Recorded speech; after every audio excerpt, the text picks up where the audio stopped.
Bonjour et bienvenue dans le Monter son Business Show, épisode 30 déjà. Je suis très heureux de vous recevoir aujourd'hui pour parler d'une chose qui est vraiment très importante, c'est l'image. En quoi l'image, les photos, par exemple, les photos de locaux, vos locaux professionnels, les photos portraits, etc., peuvent impacter positivement votre chiffre d'affaires. Et aujourd'hui, comme vous voyez, je suis à Antibes, en fait, dans les studios de Studio FC Photo, d'un ami qui s'appelle François Sima, que je salue, et qui va être avec moi dans la vidéo. C'est parti.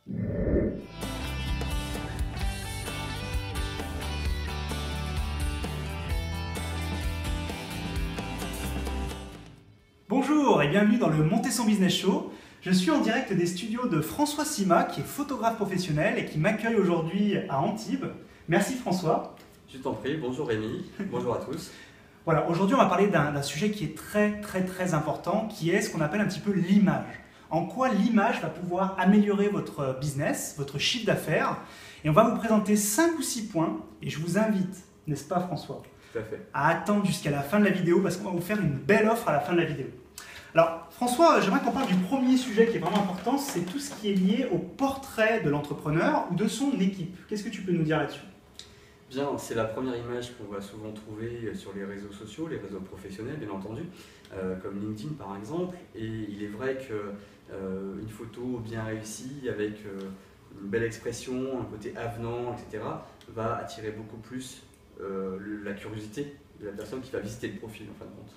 Oui, en fait, ce qui se passe, c'est que c'est vrai qu'on a beaucoup de gens qui partagent leurs photos, que ce soit sur les réseaux sociaux comme Twitter, Facebook, LinkedIn aussi, les réseaux sociaux professionnels. Et souvent, les photos sont de piètre qualité. Oui, et en fait, ça dépend. Selfie. Oui, voilà, pour pas parler selfie, évidemment. Et c'est vrai qu'on se dit, mais est-ce qu'on va vraiment faire affaire avec cette personne-là ? Est-ce qu'elle est vraiment sérieuse ? Est-ce qu'elle est vraiment compétente ? Et du coup, en quoi l'image peut vraiment changer les choses par rapport à ça ? En quoi l'image peut changer les choses? C'est vrai qu'une image qui de suite professionnelle, qualitative, etc. va d'une part démontrer le côté démarche, investissement si je peux dire, sans parler du côté financier, mais investissement de la personne qui se dit je suis en recherche de travail ou je veux présenter mon entreprise de la meilleure manière que ce soit. Donc je pars dans l'idée qu'une image professionnelle avec le meilleur profil, qui va savoir faire passer justement l'état d'esprit de la personne, de l'entreprise, un professionnel sera automatiquement plus adepte à ce genre de choses qu'un particulier avec son téléphone posé ou son appareil photo posé sur une table. Ouais, on vous mettra justement un exemple de photo pour vous montrer la différence entre une photo classique faite un peu à l'arrache, j'ai envie de dire, et une photo vraiment professionnelle dans un studio comme ici ou ailleurs, où là vous avez vraiment, vous dites waouh, il y a vraiment un effet. On reconnaît la personne, bien entendu, mais on se dit, oui. Wow, est-ce qu'elle n'est pas augmentée quoi. Tout à fait. Donc c'est assez... En réalité augmentée. Oh, il y a de la triche là-dedans. Voilà, donc vraiment, ce premier point était vraiment crucial. Posez-vous la question, quand vous vous présentez vous en tant qu'entrepreneur ou quand vous présentez votre équipe, d'ailleurs, je voulais faire une petite parenthèse là-dessus. L'équipe, c'est très important. On voit trop d'entreprises où quand on arrive sur le site internet, on n'a pas la présentation de l'équipe.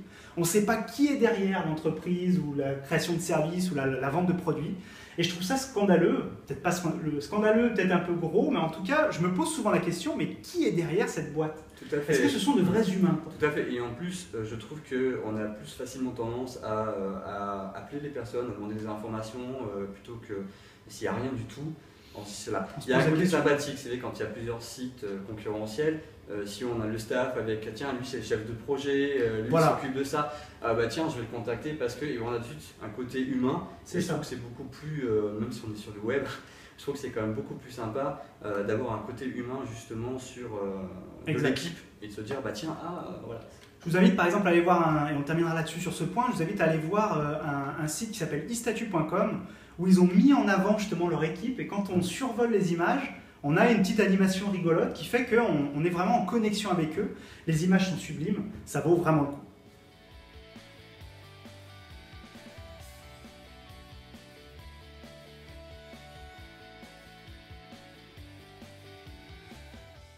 Ne tire pas sur ce micro. Hein. Voilà, ça va. Hein. Je t'en cale une, sinon. Ça suffit maintenant, les conneries. Hein. Tu l'as bien rebranché. Le doute. Deuxième point que je voulais aborder aujourd'hui avec toi, François, et avec vous qui nous écoutez, c'est un petit peu tout ce qui est lié aux locaux professionnels. je pense qu'on a vraiment des progrès à faire ici en France sur la qualité d'image des locaux, que ce soit les restaurants, les coiffeurs, les spas, les je ne sais quoi. Qu'est-ce que tu peux nous dire là-dessus? Oui, en effet, c'est vrai qu'on voit beaucoup d'images pas exceptionnelles puisque nous sommes les premiers à utiliser tous Google pour trouver un établissement et quand on tombe sur des images qui sont pas terribles, ça donne pas envie non plus d'y C'est aller ou triste d'y des visiter. fois. Vous pourriez faire la différence avec juste une belle image, quoi. C'est ça qui est fou. Tout à fait, exactement. C'est vrai qu'il y a un restaurant qui a une image moyenne de sa salle ou de la vue, etc. Bah, ça donne pas envie d'y aller puisqu'on n'est pas sur place, donc on n'est pas attiré. Et c'est vrai que c'est quand même assez dommageable. L'intérêt de la photo professionnelle dans ce domaine-là, ça va être la mise en valeur des locaux, l'image de marque, la qualité des produits ou des services qui sont proposés, souligner les points exceptionnels ou les points forts de l'établissement, que ce soit sa vue pour un restaurant par exemple, ou ses plats, enfin ce genre de choses. Est-ce que tu aurais un ou deux conseils à donner à nos auditeurs justement pour réussir leurs photos de locaux professionnels? Oui, bien sûr, engagez-moi. Ah bravo. Hormis celui-là. Hormis celui-ci, en effet, il y a des choses qu'il faut éviter, par exemple ce qu'on appelle les trop fortes lumières, avoir trop de soleil qui rentre dans l'établissement et qui va créer des zones ensoleillées, des zones trop à l'ombre qui vont être difficiles. Sans gros matériel à équilibrer de manière correcte. D'ailleurs, en parlant de ça, nous c'est ce qu'on a fait ici parce que il y a deux fenêtres au bord, là vous les voyez pas, qui a amené un peu trop de lumière, on a dû un petit peu les cacher. Tout à fait, on a diffusé avec des rideaux opaques, ce genre de choses. Donc après voilà, il y a des choix il vaut mieux que l'établissement soit totalement à l'ombre pour photographier l'intérieur. Une façade, elle peut se photographier en plein soleil pour amener du relief, ce genre de choses. Voilà. D'accord. Est-ce que tu as des exemples rapides à nous donner sur ce que tu as pu faire? Un exemple, allez, donne-nous un exemple. Bien, un seul exemple, une chambre d'hôte qui m'ont contacté il y a maintenant 3-4 ans parce qu'un client en arrivant chez eux pour le séjour leur a dit carrément votre établissement est beaucoup plus beau en vrai qu'en photo. Je suis sûr que c'est lui qui a envoyé ce client-là. Non. D'accord. Et du coup ça a fait tilt dans les propriétaires de cette chambre d'hôte qui est une chambre d'hôte en plus de qualité. Ils ont fait donc une recherche, ils sont tombés sur moi, merci le référencement. Bravo, bien joué sur Google. Et donc du coup ça fait 3-4 ans maintenant que chaque fois qu'ils font des aménagements dans les décos des chambres, ce genre de choses, qui font appel à moi justement pour la mise en valeur de leur établissement. D'accord, super, bien joué. Il y a un autre exemple que je voulais vous donner moi et après on conclura sur ce point-là, il y a d'autres points à venir comme vous le savez. C'est Airbnb, si vous ne connaissez pas, c'est devenu maintenant une très grande entreprise, mais à la base c'était une petite start-up qui propose de la location saisonnière d'appartements.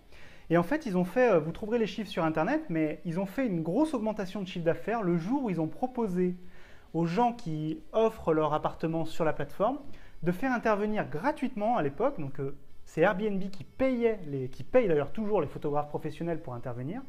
Mais du coup, ils offraient de la photo professionnelle à ces hôtes, qui ne sont pas des professionnels, qui sont des gens comme vous et moi, qui peuvent mettre en location leur appartement. Et depuis qu'ils ont mis ça en place, effectivement, il y a eu une augmentation drastique des réservations, ce qui prouve bien que la photo, ça marche. Ça fait vendre. Alors, le troisième point que j'aimerais voir aujourd'hui avec vous et avec François, c'est ce qu'on appelle le packshot. Alors, qu'est-ce qui se cache derrière ce mot un petit peu barbare en anglais? C'est un peu la mise en scène des produits. Si jamais vous vendez des produits, notamment sur Internet, via un site e-commerce, vous pouvez travailler ce qu'on appelle le packshot pour avoir des très belles photos qui vont ressortir. Qu'est-ce que tu peux nous dire là-dessus, François? Et j'aurais aussi des choses à ajouter là-dessus. Bien, le principe du packshot, en effet, c'est de photographier des produits sur des fonds blancs pour regarder une harmonie dans les différents produits qu'on va présenter sur son site. Puis techniquement, ça permet aussi par la suite, si on veut, de détourer le produit pour pouvoir l'intégrer dans un fond. Ça serait un peu le même concept que le fond vert pour le cinéma, par exemple. Voilà, tout à fait. Alors on va voir qu'en automatique, ça marche un petit peu moins bien parce qu'il faudrait un blanc pur. Enfin, on ne va pas rentrer dans les détails. Les détails techniques. Voilà.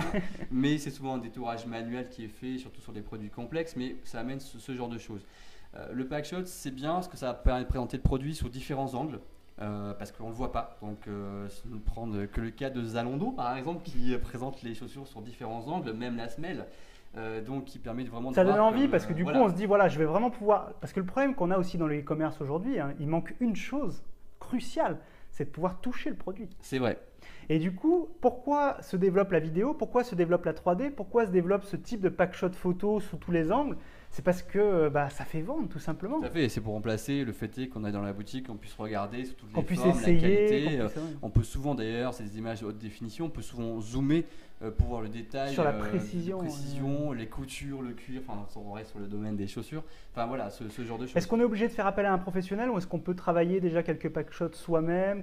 Qu'est-ce que tu conseillerais par rapport à ça? On peut toujours faire des choses soi-même dans l'absolu, puisqu'il existe des kits entre guillemets packshots avec des petites boîtes blanches, on met son petit appareil compact ou son téléphone pour faire des photos avec des lumières, etc. Après, il faut avoir le temps et l'envie de le faire aussi. Le temps, l'envie de le faire, ça c'est comme toute entreprise. Des fois, techniquement, c'est difficile et on va perdre un temps fou, alors que si on fait appel à quelqu'un, ça peut être beaucoup plus rapide. Tout à fait. Et puis bon, le côté détail de l'image, souvent ce qu'on veut vendre comme produit, ça va manquer un petit peu à un moment donné. Et puis il y a quelque chose d'intéressant dans la photo de produit aussi, en dehors de cette photo entre guillemets aseptisée, c'est de mettre en scène les produits. Avec des décos, des choses comme ça, pour faire par exemple l'en-tête de la page du site, des choses qui mettent en situation et dans une ambiance qui vont dégager une émotion, donner l'envie. Ça, tu connais peut-être ma compagne qui s'appelle La Fée Corsetée. Pas du tout. Si, tu la connais. Qui crée des corsets, des robes de mariée sur mesure. Et c'est vrai qu'on essaie de faire un peu ce mélange.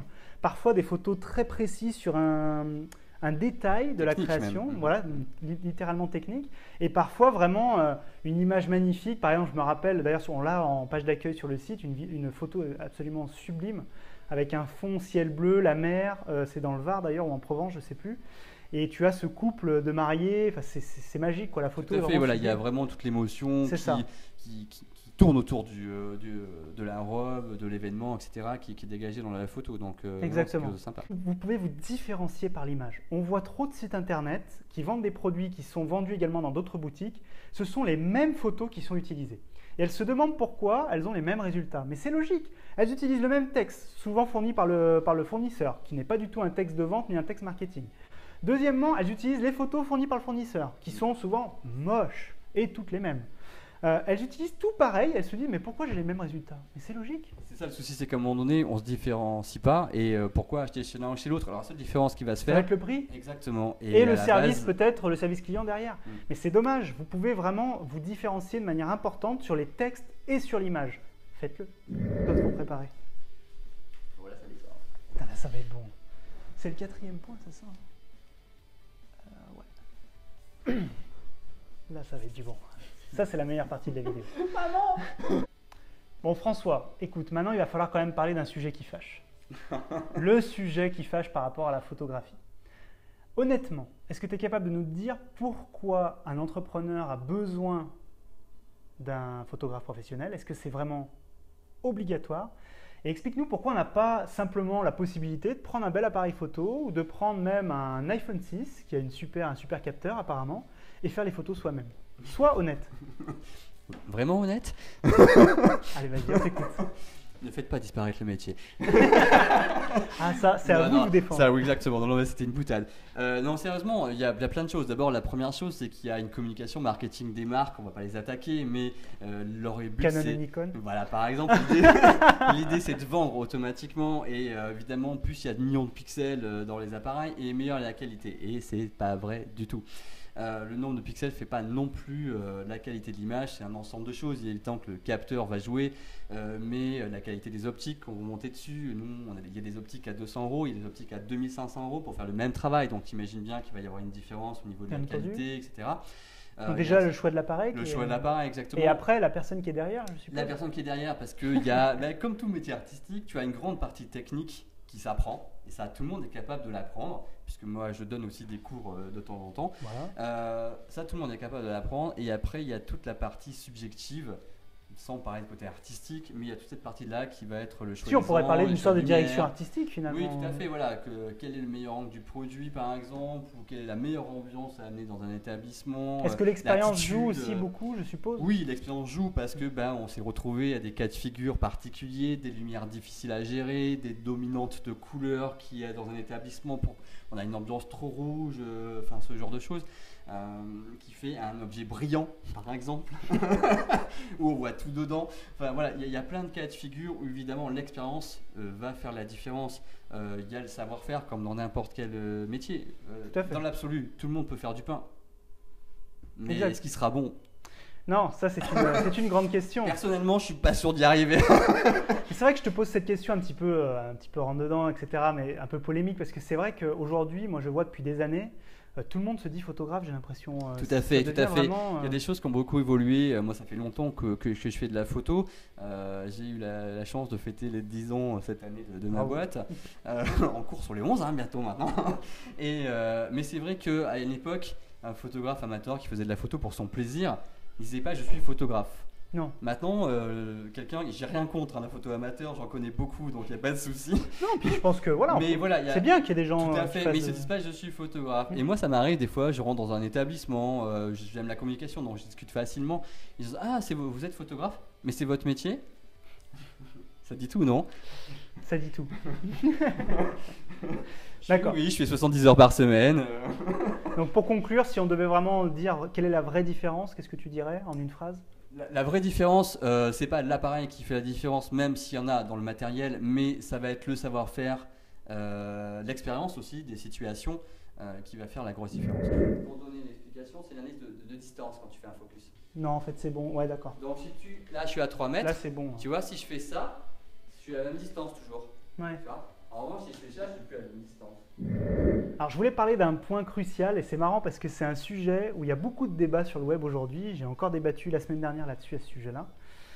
Est-ce que le design fait vendre? Je pense que la réponse est oui. Oui, ça paraît une évidence si on se met côté utilisateur. Il me paraît évident, je ne suis pas spécialiste du design, mais il paraît évident que quand on arrive sur un site qui a une jolie présentation, alors évidemment s'il y a de belles images, moi je vais être sensible, mais c'est vrai que l'ergonomie, le design du site pour moi est super important, puisque finalement c'est comme quand on se balade dans une rue piétonne et qu'on passe devant plein de restaurants et qu'on voit le truc basique avec la chaise tout con et puis l'autre qui a joué sur les petites lumières d'ambiance, les petits fauteuils sympas, même si la bouffe elle est moins bonne, on a tendance à aller chez lui. Exactement. Parce que il y a le côté accueil, qu'on a envie d'un côté un peu cocooning sur la soirée, par exemple, ce genre de choses, alors que le côté à côté avec sa chaise en métal, on s'en fout un peu, quoi. Bah, sur le site web encore plus, parce qu'en fait ce qui se passe c'est que il faut bien comprendre une chose, c'est que vous êtes à un clic de vos concurrents. C'est-à-dire quelqu'un qui arrive sur votre site, s'il recherche vos produits ou vos services, il sait qu'en fait en 2 clics, il suffit qu'il revienne sur Google par exemple ou sur la page précédente et il peut faire une nouvelle recherche et trouver un de vos concurrents ou même cliquer sur un autre lien qui apparaît. Donc vous êtes vraiment à 1 ou 2 clics de vos concurrents. Donc en fait les personnes quand elles viennent sur votre site internet, elles vont vraiment regarder un petit peu tout. Elles vont se dire est-ce que cette personne est de confiance? Est-ce qu'elle est sérieuse? Est-ce que je peux acheter son produit ou service sans avoir de problème? Est-ce que je peux la contacter? Est-ce que c'est un vrai humain? Est-ce qu'elle a un service client qui est en France? Vous voyez toutes ces questions-là, je vous assure que les gens se les posent. Non, tout à fait. C'est vrai que moi, des fois, j'arrive sur certains sites, les choses qui me gênent, c'est des fois, je dis, ben, on ne sait pas où il est. Alors, on ne sait pas qui c'est. Évidemment, si c'est pour vendre un produit à distance, c'est moins gênant, mais on veut au moins savoir s'il est peut-être en France ou pas par rapport au SAV. Mais il y a des fois n'importe quel type d'activité où on ne sait pas la localisation. Donc, c'est un petit peu compliqué qu'on la trouve nulle part. Et je trouve que ça colle bien, voilà, cette partie design colle bien aussi à la partie image, parce qu'évidemment, pour avoir un beau design, il est quand même intéressant d'avoir une imagerie qui sorte du lot, tout à fait. Je pense. Et si vous arrivez à cumuler les deux, effectivement, vous avez des résultats importants. Moi, j'ai un exemple très simple, hein, c'est sur Monter son business, le site sur lequel vous êtes en ce moment. Si vous n'y êtes pas, si vous êtes sur YouTube, je vous invite à cliquer sur le lien sous la vidéo. Vous verrez que ce site, en fait, il y a 2 ans, je crois que c'était il y a 1 an et demi, je l'ai changé complètement. Avant, il était tout rouge avec un petit bonhomme qui était censé me représenter. Et en fait, j'avais fait une mini-étude de marché sur comment les gens me percevaient. Et j'ai été surpris, j'ai été choqué du résultat. Moi qui adorais ce design-là, en fait, je me suis rendu compte que j'étais complètement à côté de la plaque. Les gens me disaient que ça faisait pas sérieux, que ça faisait dessin animé, ce qui était vrai, c'était un peu manga dessin animé, qu'on ne voyait pas qui j'étais vraiment. Bref, c'était vraiment la cata en fait. Et depuis que j'ai changé, maintenant j'ai un design beaucoup plus carré, droit. J'ai gardé ma couleur rouge parce que c'est mon image de marque. Mais par contre, j'ai travaillé sur l'image, tu as vu, j'ai fait des photos professionnelles, etc. Depuis que j'ai mis ça en place, j'ai que des mails de personnes qui me disent, ceux qui avaient vu la première version en tout cas, ils m'ont dit waouh, je suis retourné sur ton site. Je me suis demandé si je ne m'étais pas trompé au début. Et maintenant, ça fait super sérieux, tout en restant comme tu es, c'est-à-dire sérieux, mais sans se prendre convivial, la tête. Ouais. Voilà, exactement. Tout à fait. Mais j'ai eu la même expérience que toi. On n'en a pas parlé, mais tu vois, c'est vrai. Il y a quelques années, sur le site que j'avais avant, moi, j'en étais très content aussi, avec des couleurs sombres, certaines teintes que je trouvais à la mode, etc. Et en fin de compte, quand j'ai décidé de refondre mon site, et d'avoir une image plus dirigée vers le secteur entreprise, en plus des particuliers, etc. Et bien en fin de compte, les gens qui sont arrivés sur cette nouvelle version m'ont dit ah mais il est vachement mieux ton site. Et dans ma tête, on se dit mais pourquoi on me l'a pas dit avant? Est-ce que tu l'as demandé? Non, mais non, je l'ai pas demandé, c'est vrai. Et les gens te le disent pas. C'est vrai que les gens, la plupart des gens ont pas envie, enfin aiment pas trop dire des Ton méchancetés. site, c'est de la daube. Voilà, ils vont pas dire ton site il est nul. Donc il faut leur demander et leur dire. Moi, il y a un truc que j'aime bien faire, c'est leur dire je vais te demander ton avis, mais je te demande vraiment une chose. Sois sincère. Sois honnête, ouais. Si c'est nul, si t'aimes pas, dis-le. Parce qu'en fait, s'ils disent pas, s'ils mentent, bah, tu as pas l'info que tu veux. Tout à fait. C'est ce que j'ai pratiqué d'ailleurs avec un petit groupe de gens que je connais et de leur franc-parler via un groupe Facebook fermé quand j'ai eu l'idée de développer ce nouveau studio. Je voulais avoir un avis justement extérieur et réel de gens qui ne sont pas impliqués dans le métier et avoir un petit peu leur avis là-dessus, quoi. Vous êtes encore là? Vous aviez raison de rester parce qu'on vous a promis une petite surprise et on va vous la faire maintenant. La petite surprise qu'on propose avec François, elle est extrêmement simple. On vous a parlé beaucoup d'images pendant cette vidéo, j'espère que ça vous a plu. N'hésitez pas à mettre tous vos commentaires sous la vidéo. Vous avez aimé, vous n'avez pas aimé. Si vous avez aimé, vous mettez le petit pouce vert comme ça sur YouTube. Si vous n'avez pas aimé, le petit pouce rouge et puis vous nous mettez un commentaire. N'hésitez pas, on est là pour répondre. L'offre qu'on vous fait, elle est extrêmement simple. François, je te laisse la parole, est-ce que tu la présentes? Allez, on y va. Bien en fin de compte, on vous engage, on vous invite de suite. Il commence bien. Là. On vous invite à poster dans les commentaires, c'est bien ça? C'est bien ça. Une photo, que ce soit un portrait de produit, de votre photo local de produit, commercial. local commercial, Voilà. Ce que vous voulez. Voilà, et on vous donnera notre avis, si c'est très bien, si en fin de compte on aurait pu faire mieux, enfin que ce soit une photo que vous avez faite de vous ou une photo qui a été faite par un confrère par exemple. Voilà, on vous donnera notre avis très clair. C'est gratuit, c'est 100% offert par la maison. C'est une offre du Monter son business. Merci François de te proposer. Je t'en prie. On répondra tous les deux du coup à ces commentaires s'il y en a. Je voulais encore une fois vous remercier car vous êtes de plus en plus nombreux à suivre le Monter son business show. Et c'est grâce à vous si on a dépassé les 100 000 vues la semaine dernière ou il y a quelques semaines. Je voulais vraiment vous remercier pour ça. Et encore une fois, je vous le répéterai jamais assez, le MSB Show, c'est une émission qui est pour vous. Donc si vous avez la moindre question au niveau de l'entrepreneuriat, du marketing, de la communication, vous la posez en commentaire sous la vidéo ou directement sur le site montersonbusiness.com et j'y répondrai avec plaisir, je suis là pour ça. Voilà, je voulais te remercier François d'avoir été avec moi aujourd'hui dans ton super studio photo. Je t'en prie. Et puis un petit mot de la fin, est-ce que tu as un petit conseil à donner aux auditeurs pour terminer? Un petit conseil? Là je le prends complètement à l'improviste. Totalement. Allez, sors-le. Un conseil. N'oubliez pas les images pour communiquer. Vraiment important, je pense que ce soit les textes ou les images, surtout si vous êtes sur Internet, même si vous êtes d'ailleurs une entreprise lambda. Je veux dire, aujourd'hui, j'avais vu un chiffre incroyable, on terminera là-dessus. En 2013, 81% des entreprises qui ont fermé leurs portes n'avaient pas de site Internet. Voilà, je pense que tout est dit quand on a dit ça. Je pense qu'à l'heure actuelle, c'est indispensable. Enfin, on ne doit pas se poser la question en fin de compte. C'est pas la bonne question. Non. Voilà, encore merci à tous d'être si nombreux à nous suivre et je vous dis à très vite pour le prochain Monter son business show.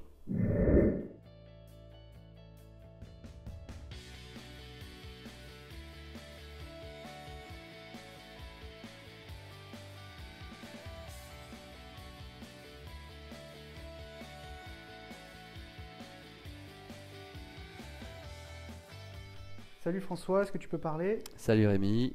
Oui.